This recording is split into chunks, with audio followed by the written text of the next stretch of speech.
A forgotten artifact lies in pieces on a planet far from Earth.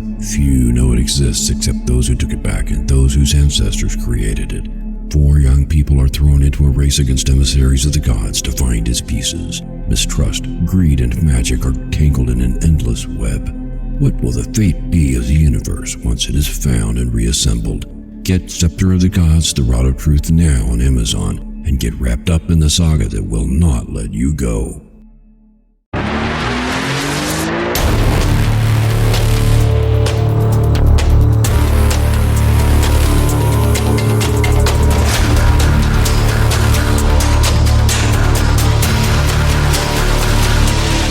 Good morning and welcome to the Motivational Devotional, where we are merging motivation and spirituality to create a daily dose of confident positivity.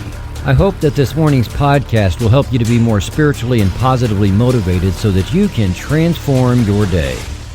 Good morning to you, and thank you for joining me today at the Motivational Devotional. I am Mark the Writer, and today is the second episode of a new series as we begin a new year together.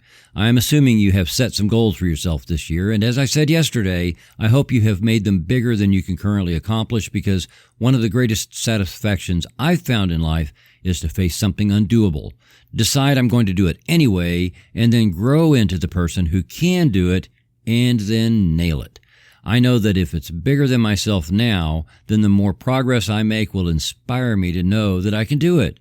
My greatest hope for anyone listening to this or reading it on the motivational-devotional.com blog is to say this year, right along with me, I've got this. No doubt, man, I've got this because I'm doing it and making progress. Yesterday, I said that I was beginning this series without having defined all the titles and without being entirely certain how this is going to go. I started with the end in mind, having a clear vision of what this series is about, but I made it publicly available for anyone in the world without having it finalized because I've learned to have the confidence in what I do here so that I know. Today, as I record this second episode, I now have the titles and the basic idea for all 50 of these episodes in a series I'm calling 50 Ways to Love Your Soul. This is going to be really cool, and if you will follow me along every day, I guarantee you will see yourself more positively with more confidence and less stuff weighing you down. As I share 50 different ways for you to be your own best Valentine, surely there will be a handful that work great for you. I will remind everyone every day of this series that I'm doing it as a real-time way of showing how this kind of thing gets done, so if you know anyone who could use some encouragement in setting goals and taking life by the tail, then this is it. Share this podcast or share the blog version from motivational-devotional.com if they would prefer to read it. Today, I'm sharing a few thoughts about what it means to love forgiving. I love a good play on words, and you may have been trying to decide how to understand that term. Does it mean to feel love for the act of forgiveness? Does it mean to practice forgiveness that is loving? Or does it mean to love being in the state of forgiveness? Well, that's the beauty of a good play on words. It means all three. I'm putting this way early in this series because without forgiveness, there really isn't much we can build that will stay built. The tricky part is that it has to be true forgiveness and not forced forgiveness, because that isn't really forgiveness at all. I have these memories from my childhood that are probably similar to some you have too, when there was some kind of scuffle or a huge argument, call it a fight, between kids. Not saying it was ever me, though. I will admit that most of those memories involve my own parents, so, yeah. Do you remember how it usually goes? Squabble, squabble, slap, hit, cry, scream, stuff like that. Then an adult jumps in and stops whatever is going on. Kids are taking each corner of the WWE SmackDown ring, waiting for the bell to sound so that they can start round 2 of the preschool death match. Chests heaving, breath snorting, tears streaming. Each kid is ready to lunge at the other, and the adult says, "Say you're sorry." And each kid realizes that it's being addressed at them. They protest, saying that it wasn't their fault, that they didn't start it, and that it was so-and-so who did, and they should be punished.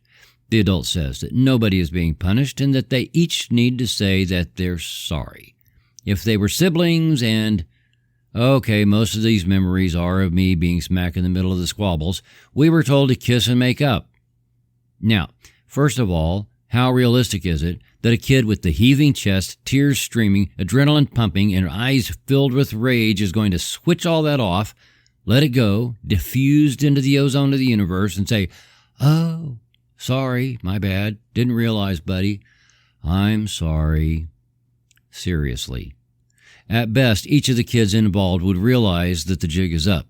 Game over. Situation put on hold. They only say that they're sorry because a person 4 times as big has an iron grip on a shoulder or an ear, or at least a collar, and not saying they're sorry will result in worse physical pain than any of the other kids would exact upon them. Better to suck it up, buttercup, and walk away. But rest assured, nobody in that situation was actually contrite. There is no real apology in any of that. The biggest problem with this is that it probably piled up collectively in each of us and could quite possibly have driven many of our adult decisions because saying we are sorry doesn't dissolve feelings of resentment. Today we are dealing with forgiving, and tomorrow we will deal with forgetting, and the two are intertwined in this process. Let's just deal with the first one for right now. The first thing we have to do for real forgiveness, or to really mean we are sorry, is to recognize that we actually did something that caused another person pain. I feel sadness when I think of all the who knows how many thousands of couples in the world who between now and Valentine's Day have something between each other that needs forgiveness. Even worse, though, I feel greater sadness when I think of the millions of people in the world who continue to cause themselves pain every day by telling themselves some kind of negative self-image, some self-defeating thought, and plant the seeds of some fatalistic self-fulfilling prophecy. Please, if this describes you, listen on, and let's stop it. Nobody, not even God, is going to suddenly grab you by the shoulder and tell you to say to yourself that you're sorry and then tell you to forgive yourself. I will tell you right now that when my wife died about a year ago, soon afterward I started running across information published by doctors that I thought possibly could have helped her and may have been able to. But no. I've had to realize that those are self-defeating thoughts, and that clinging on to thoughts that cause you to beat yourself up is not an activity that honors anyone's life.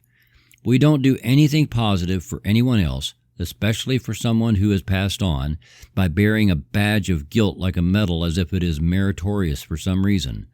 Just like the fighting kids, we need to stop, calm ourselves, and realize that it is time to say, "I'm sorry." And we need to say it in the mirror, and we need to say it even if we haven't done anything wrong. Beating yourself up means that at some level you are telling yourself that you did do something wrong. Stop and say, "I'm sorry," and make it a genuine apology in the mirror. All the things that need our forgiveness can become a very heavy load that encumbers us so heavily that we cannot make progress in life. Accomplishing your goals means receiving blessings, and we cannot receive any of the blessings of the universe if we are all clogged up with guilt and resentment.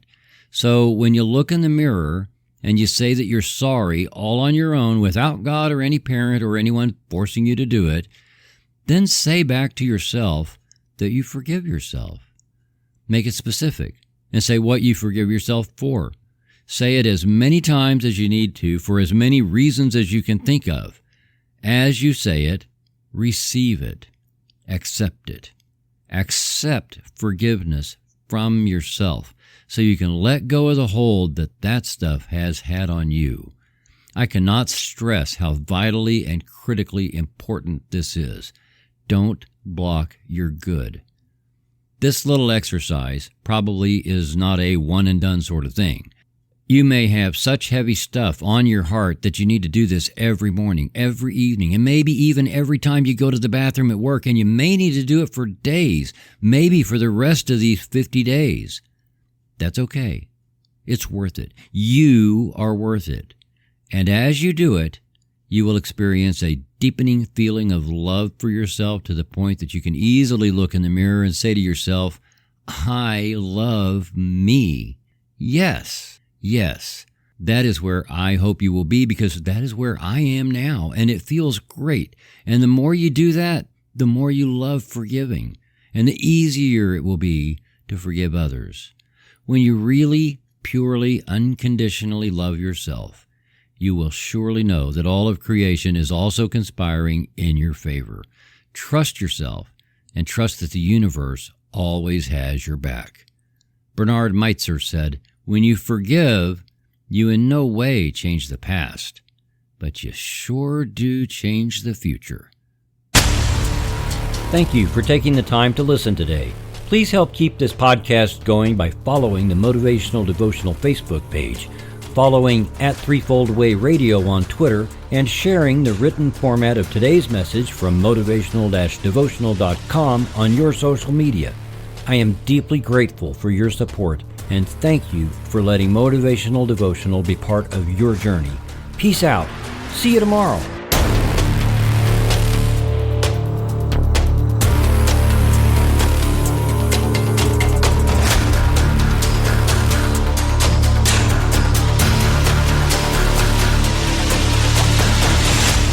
Motivational Devotional is a production of Threefold Way Radio, LLC.